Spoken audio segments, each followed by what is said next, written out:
छात्रों, आज बाल विकास REET first level and second level दोनों में ही ये टॉपिक दिया हुआ है। तो सबसे पहले हम बाल विकास के बारे में यहाँ अध्ययन करेंगे। बाल विकास का सर्वप्रथम वैज्ञानिक अध्ययन जो है पेस्टालोजी ने 1774 ईस्वी में किया। तो बाल विकास का सर्वप्रथम वैज्ञानिक अध्ययन की अगर बात आती है तो पेस्टालोजी ने 1774 ईस्वी में किया। बाल विकास का अध्ययन जॉन लॉक व थॉमस हॉब्स ने किया। दोनों में अंतर यह है कि अगर वैज्ञानिक अध्ययन पूछा जाए तो पेस्टालोजी, और जो बाल विकास का नॉर्मल जो अध्ययन था वो जॉन लॉक व थॉमस हॉब्स ने किया। बाल विकास में मात्रात्मक व गुणात्मक परिवर्तन होता है। मात्रात्मक से मतलब होता है मापना, तौलना, ये सारी चीज़ें। रूसो ने अपनी पुस्तक एमाइल में बच्चों की शिक्षा का अध्ययन किया। बाल अध्ययन आंदोलन की शुरुआत अमेरिका न्यूयॉर्क 1893 में स्टेनली हॉल ने की। इन्होंने दो समितियां बनाई, बाल अध्ययन समिति और बाल कल्याण समिति, जिसमें बालकों के से संबंधित सारी समस्याओं के हल इसमें बताए गए हैं।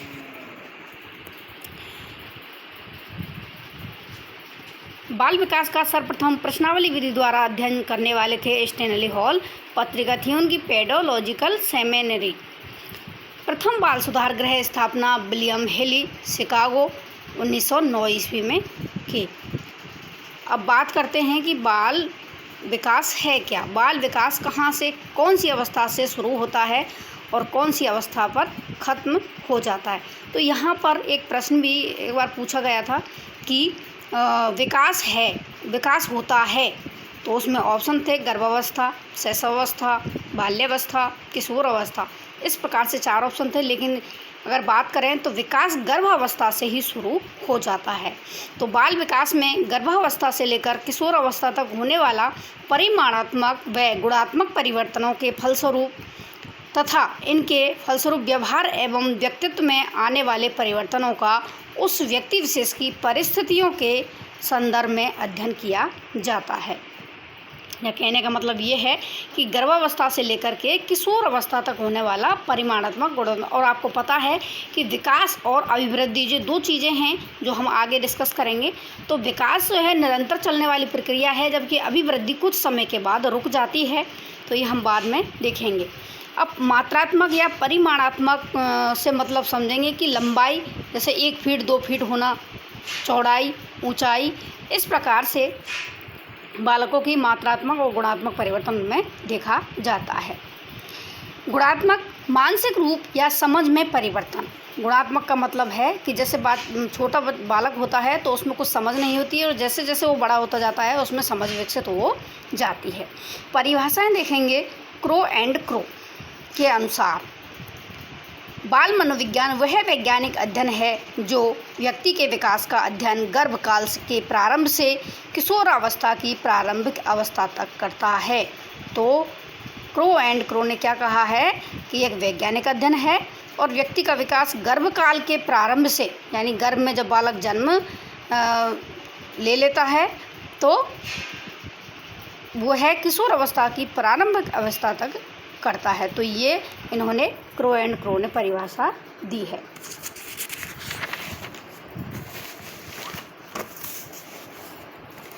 बर्क की परिभाषा यहाँ देखेंगे। बर्क ने बताया है कि बाल विकास मनोविज्ञान की वह शाखा है जिसमें व्यक्ति की जन्म पूर्व से मतलब है गर्भावस्था से परिपक्व अवस्था तक होने वाले सभी परिवर्तनों का अध्ययन किया जाता है। बाल विकास में क्या होता है कि मनोविज्ञान की वह शाखा है जिसमें व्यक्ति की जन्म पूर्वावस्था से परिपक्व अवस्था तक होने वाले सभी परिवर्तनों का अध्ययन होता है।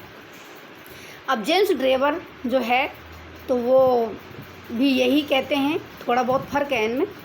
बाल मनोविज्ञान की वह शाखा है जो जन्म से परिपक्व अवस्था तक विकसित हो रहे मानव का अध्ययन किया जाता है।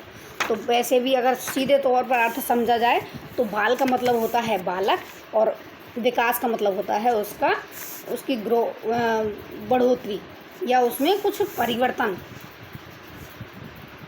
बाल विकास की प्रकृति। अब इसका बाल विकास का नेचर देखेंगे। इसमें कौन कौन से ऐसे उपागम हैं जो इसमें कार्य लिए जाते हैं बाल विकास में। सबसे पहला है प्रयोगात्मक उपागम। विकास की विभिन्न समस्याओं के अध्ययन में कार्य कारण संबंध को जानने का प्रयास करना ही क्या है, प्रयोगात्मक उपागम। ऐसा क्यों हुआ, इसमें वो कार्य करता है और जानने का प्रयास करता है कि ऐसा क्यों हुआ। तो प्रयोग करके जो सीखा जाता है वो प्रयोगात्मक उपागम के अंतर्गत आता है। बात करते हैं दैहिक उपागम की। Physiological approach. नाड़ी संस्थान या नर्वस सिस्टम व्यक्ति के शरीर की संपूर्ण क्रियाओं को नियंत्रित करना व गर्भस्थ शिशु व शिशुओं के व्यवहार की समस्याओं का अध्ययन करना। दैहिक यानी शरीर से संबंधित होता है, नाड़ी से संबंधित होता है। तो ये संपूर्ण जो क्रियाएं हैं वो बालक, जैसे बालक अपने गर्दन को हिलाता है, पहले एक अंग को हिलाता है, उसके बाद पूरे शरीर को वो शरीर में हलचल करने लग जाता है। विकासात्मक उपागम। बालक के विकास की मात्रा, गति व विशिष्टताओं की जानकारी प्रदान करना। व्यक्तित्व उपागम। व्यक्तित्वशील गुणों के आधार पर व्यक्ति के व्यवहार, समायोजन, अभिवृत्ति जिसको एटीट्यूड भी कहते हैं, व आदतों का अध्ययन करना ही व्यक्तित्व उपागम कहा जाता है। अब बात करते हैं कि इस बाल अध्ययन की विधियां कौन कौन सी अपनाई गई हैं। तो ये कई बार पूछी भी गई हैं।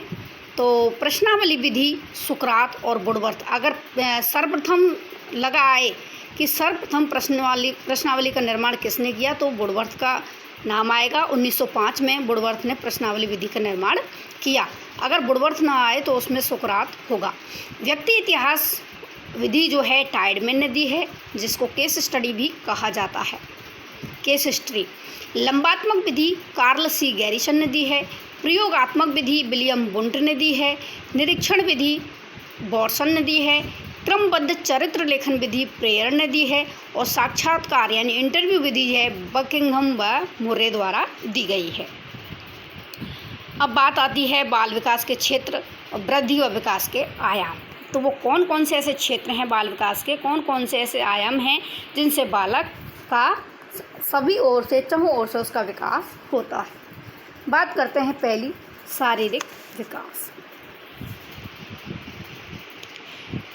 शारीरिक विकास से शरीर से मतलब है ऊंचाई, भार, मांसपेशियों, स्नायु मंडल, रक्त संचार, ग्रंथियों का विकास, दांत, हड्डियां, हाथ पैर, फेफड़े सभी का विकास शारीरिक विकास के अंतर्गत आता है।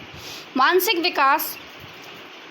विकास यानी अपनी बुद्धि के द्वारा, चिंतन द्वारा, तर्क द्वारा, कल्पना द्वारा, स्मृति और याद, समस्या समाधान, जिज्ञासा, बुद्धि, प्रत्यक्षीकरण का मतलब होता है अक्षी, आँख के सामने, जो आपके आँख के सामने है, तो वो सारी चीज़ें हैं मानसिक विकास के अंतर्गत आती हैं। सामाजिक विकास, समान नियम, परंपरा, मूल्य, सहयोग आदि। तो यहाँ पर जो नियम समाज में अपनाए गए हैं उनको वह फॉलो करता है और उन्हीं के आधार पर चलता है। तो ये सारे सामाजिक विकास के अंतर्गत आते हैं। संवेगात्मक विकास, प्रेम, क्रोध, भय, ये सभी क्या होते हैं, अपने संवेग होते हैं और ये सभी व्यक्तियों में पाए जाते हैं। नैतिक विकास, नैतिक मूल्यों का विकास यानी जो अपने कर्तव्य हैं समाज के प्रति, अपने परिवार के प्रति, वो सारे नैतिक विकास के अंतर्गत आते हैं। और वो नैतिक विकास कहाँ से सीखता है, समाज से सीखता है, परिवार से सीखता है, विद्यालय से सीखता है।